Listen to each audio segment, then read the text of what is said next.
आता बातमी आहे दहिसरमधनं. वॉर्ड क्रमांक 8 मध्ये आमदार मनीषा चौधरी यांना भगवा गार्डनं अडवलं. मनीषा चौधरींना अडवल्यानंतर पोलीस आणि भगवा गार्ड यांच्यामध्ये वाद झाला.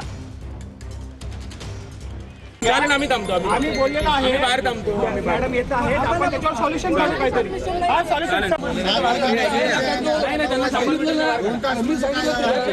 कारण आम्ही थांबतो, आम्ही बोललेलो आहे, आम्ही बाहेर थांबतो. मॅडम येत आहेत, आपण त्याच्यावर सोल्युशन काढू काहीतरी.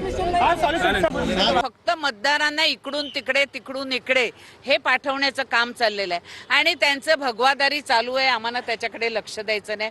आम्हाला आमच्या मतदारांचा त्यांचा हक्क बजावणं हे माझं कर्तव्य आहे.